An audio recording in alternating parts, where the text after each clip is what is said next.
कहूँगा कुछ नहीं, कुछ दिखाने आया हूँ। सेकुलर हिंदुओं में तुम्हें कुछ बताने आया हूँ। देख लो अगर क्या हो रहा है बिहार में। अगर जो सही हो, ये कोई कल परसों की नहीं, ये आज की न्यूज़ है। ये तुम्हें खुद ही देख लीजिए अपनी आँखों से जो मैं लाया हूँ। अगर जो कट्टर हिंदू हो तो भी कमेंट करना, सेकुलर हिंदू हो तो भी कमेंट करना। बताना क्या होगा तुम्हारा और तुम्हारे इस देश का। बिहार में 15,000 आतंकियों को दी जा रही थी ट्रेनिंग। 12 जिलों में पीएफआई ने बना रखे हैं टेरर सेंटर। मिशन 2047 में जुटे थे अतहर और अरमान ने उगल रहे हैं कई राज। जी हां, दरअसल आपको बता दें, popular front of India PFI द्वारा पटना के फुलवारी शरीफ में रची गई आतंकी साजिश में रोज नए खुलासे हो रहे हैं। पटना पुलिस जमकर कुटाई कर रही है। संदिग्ध आतंकी अतहर, परवेज और अरमान मलिक ने बिहार में 15,000 से अधिक मुस्लिम युवाओं को आतंकी ट्रेनिंग दिए जाने का खुलासा किया है। इनमें ही आतंकी मरबूब ने आतंकी संगठन गजवाए हिंद के स्लीपर सेल बना रखे थे, जिनका मकसद 2023 में देश के खिलाफ जिहादी थी। और आतंक की ट्रेनिंग पाए गए युवकों के स्लीपर सेल की शिनाख्त पुलिस की एक बड़ी चुनौती है, क्योंकि बड़ी खबर, जो बड़ी रिपोर्ट आई है, वो 15,000 आतंकियों को ट्रेनिंग, एक तरीके से जैसा शाखा होती है वो शाखा, इसी तरीके से 15,000 आतंकियों को जो है वो ट्रेनिंग दी गई है। 2047 तक इस्लामिक राष्ट्र घोषित करना था। इन दो आतंकी लगातार जो है वो रिमांड पर कई चौंकाने वाले खुलासे किए जा रहे हैं, खुलासे हो रहे हैं और इसमें कई गिरफ्तारियां भी हो रही हैं। पुलिस के हवाले से बताया गया है कि दोनों संदिग्ध आतंकियों ने खुलासा किया है कि पीएफआई द्वारा इन जिलों में शारीरिक शिक्षा के नाम पर मुस्लिम युवाओं को आतंकी ट्रेनिंग दी जा रही थी। बिहार में इन ठिकानों पर पीएफआई अब तक 15,000 से अधिक मुस्लिम युवाओं को अस्त्र और शस्त्र चलाने की ट्रेनिंग दे चुकी है।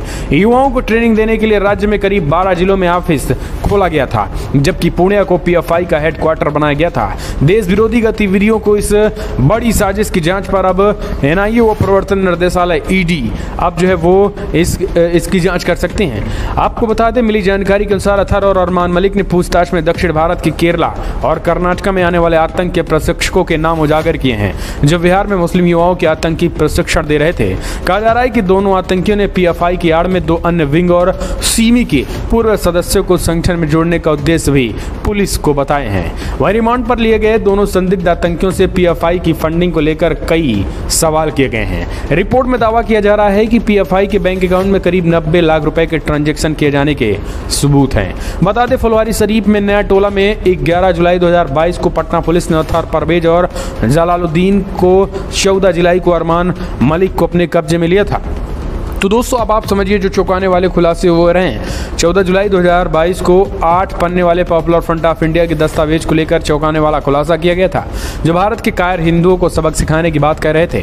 और यह दस्तावेज आने वाले वर्षों के लिए पीएफआई के लक्ष्य के बारे में बताता है।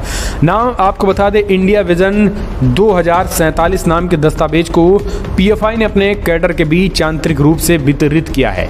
उनका लक्ष्य कायर हिंदुओं पर पूरी तरीके से हावी होना है और उन्हें अपने अधीन करना है। लक्ष्य तब ही प्राप्त किया जा सकता है जब पीएफआई के पीछे 10% मुस्लिम एकजुट हो।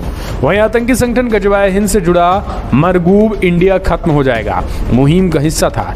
कहा जा रहा है कि पाकिस्तानी खुफिया एजेंसी आईएसआई भी उसे सपोर्ट कर रही थी और वो गजवाए हिंद व्हाट्सएप ग्रुप बनाकर पाकिस्तान के कई लोगों को ग्रुप से जोड़ चुका था।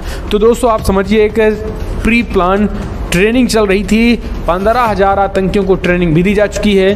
12 जिलों में पीएफआई का सेंटर बना रखा है। मिशन 2047 में जुटे अतहर और अरमान ने कई राज उगल रहे हैं देश के कायर हिंदुओं को। अब आप कायर हिंदुओं की श्रेणी में हैं या कट्टर हिंदुओं की श्रेणी में, ये आप कमेंट के माध्यम से अपने सुझाव दें। लेकिन इन आतंकियों के मंसूबे जो है वो चौंकाने वाले हैं। फिलहाल इस वीडियो में इतना ही, लेकिन आप भी अलर्ट रहिए। आपके आसपास भी इस तरीके की गतिविधि करने वाले जिहादियों पे आप बारीकी से नजर रखिए और पुलिस प्रशासन को तत्काल सूचना दीजिए। इस वीडियो